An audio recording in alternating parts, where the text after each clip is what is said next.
Olá, pessoal. Dando continuidade, então, nós vamos focar bem agora na equação de Larmor. O que é a equação de Larmor? A frequência de precessão, que é a quantidade de vezes aí que o núcleo vai recair e retornar à sua orientação inicial, é igual à constante magnetogírica vezes o campo magnético resultante. Nós vamos entender o que é esse campo magnético resultante, tá? Começar aqui a entender o que é esse campo magnético resultante. Então, eu coloquei aqui um exemplo desse átomo de hidrogênio aqui, tá? Considerem aqui esse átomo de hidrogênio, tá? Nós temos, logicamente, né, o núcleo desse átomo de hidrogênio e ao redor desse núcleo do átomo de hidrogênio, nós temos o que? A eletrosfera do próprio hidrogênio, só que nós também temos a influência da eletrosfera dos seus vizinhos.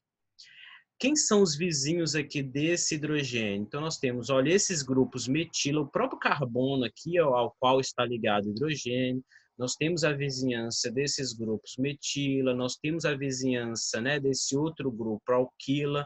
E o que esses grupos fazem em relação a esse hidrogênio? Eles aproximam densidade eletrônica para esse hidrogênio, nós vimos isso, né? Grupos alquila, eles aproximam densidade eletrônica. Então, repare que a eletrosfera do hidrogênio, ela não possui uma membrana.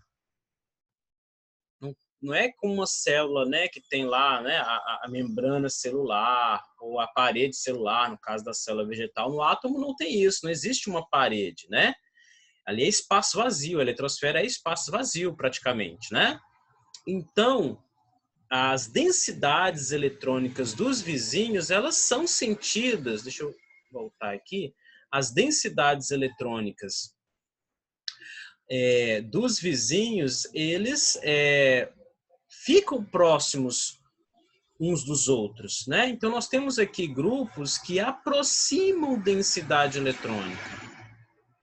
Esses grupos aqui estão aproximando densidade eletrônica. Então, essa densidade eletrônica ao redor e próximo desse núcleo, ela gera um campo elétrico e esse campo elétrico gera aí um campo magnético. Tá? Então, esse campo magnético que está atuando aí sobre aquele núcleo de hidrogênio, que agora eu estou representando aqui, ó. Olha esse núcleo do hidrogênio aqui, ó. Tá? Então, essa densidade eletrônica, ela gera também um campo magnético, que eu estou colocando aqui em vermelho, tá? E nós vamos chamar esse campo magnético aqui, que está de vermelho, ó, de BI. O que é o BI? O BI vai ser o nosso campo magnético induzido, campo magnético induzido pela vizinhança eletrônica. Pela vizinhança eletrônica. Ok? Bem, então isso daqui, independentemente do equipamento de RMN, a vizinhança eletrônica promove esse campo magnético aqui sobre o núcleo do átomo. Agora, essa linha de força, esse campo magnético aqui induzido, eu estou colocando ele, por exemplo, aqui para o norte, tá? E quem é essa outra linha de campo magnético aqui que está em azul?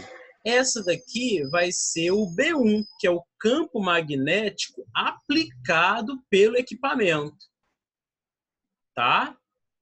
Então, reparem, o campo magnético aplicado pelo equipamento, ele está contrário, em sentido contrário ao campo magnético induzido pela vizinhança eletrônica. Então, o campo magnético aplicado, que é o B1, que está em azul, é aplicado pelo equipamento. Então, se eu aplico um campo magnético, vou colocar ele aqui em azul, tá? Se o campo magnético aplicado pelo equipamento, ele está no sentido norte, o que vai acontecer com o campo magnético promovido pela corrente eletrônica dos grupos vizinhos? Que é o que nós chamamos de BI. BI, ele vai estar no sentido oposto, ou seja, vai estar apontando aqui para o sul, tá? Se o campo magnético aplicado for para o sul, o BI vai estar para o norte. Então, dois campos magnéticos atuando na mesma região, eles precisam estar no sentido contrário, tá? Então, quem vai determinar o sentido do BI vai ser o B1. Se o B1 for aplicado para o norte, o BI vai ser para o sul. Por que quem determina é o B1? Então, uma coisa que a gente já pode tirar daqui é que o B1, ele é muito, mas muito maior, muito maior do que o BI. Tá? Então, se o B1 é muito maior do que o BI, então é ele que determina a orientação do BI, tá? Que é o campo magnético induzido. Agora sim dá para saber o que é esse BR aqui, ó. Agora dá para saber o que é esse BR. O que é esse BR? O campo magnético resultante, já que nós temos sob o núcleo a atuação de dois campos magnéticos, eles estão em sentidos opostos, então o BR vai ser igual a o B1, que é aplicado pelo equipamento, menos o BI, que é promovido pela densidade eletrônica vizinha. Tá? E isso é legal. Por que é legal isso daqui? Reparem que cada átomo vai ter o seu campo magnético induzido de acordo com a sua vizinhança.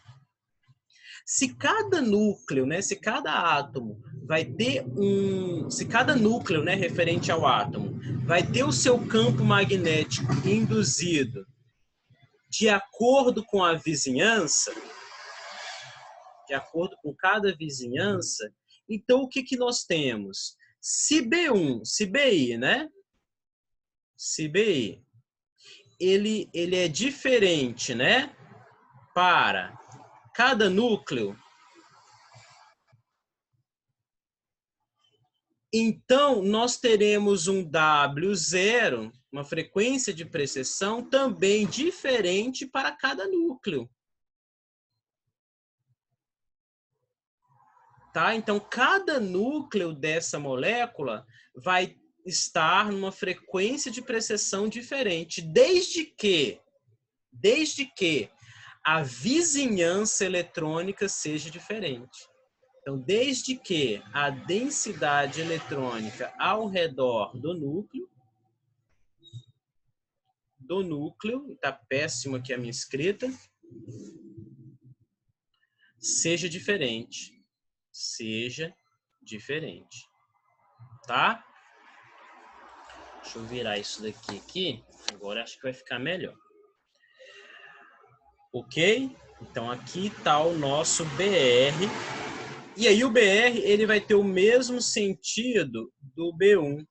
Por quê? Porque o B1 é maior do que o BI. Ok? Então o BR tem o mesmo sentido do B1.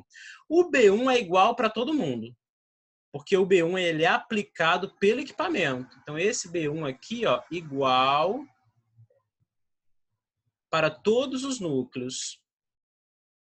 Igual para todos os núcleos. Certo? Agora, quem vai ser essa constante magnetogírica? A constante magnetogírica, ela é, né, a medida com que o núcleo gira ao redor do seu próprio eixo. Tá? Considerando os dois núcleos principais que nós utilizamos na RMN, que é o núcleo de 1H e o núcleo de 13C, no próximo vídeo nós vamos entender por que são os dois núcleos principais que nós utilizamos. O que nós temos? A constante magnetogírica do hidrogênio 1, ela é aproximadamente 4 vezes maior que a constante magnetogírica do carbono 13. Por quê? Porque o núcleo do hidrogênio é muito pequeno, é bem menor do que o núcleo de carbono 13. Então ele gira mais rapidamente ao redor do seu próprio eixo. Lembrando que o núcleo do hidrogênio 1 é um próton, né? Apenas. tá? Dessa forma, o que nós temos? Que a frequência de precessão do hidrogênio 1 ela é em torno de 4 vezes a frequência de precessão do carbono 13. Tá? Então, por exemplo, se nós temos um aparelho de RMN, o quadro está horrível hoje, gente, é porque você não tem noção como é difícil desenhar no computador. Se nós temos um aparelho de RMN que ele é 400 MHz para o núcleo de hidrogênio 1, ele vai ser 100 MHz para o núcleo de carbono 13, tá? E aí nós fechamos a equação de Larmor. Vamos então para o próximo vídeo. Um abraço.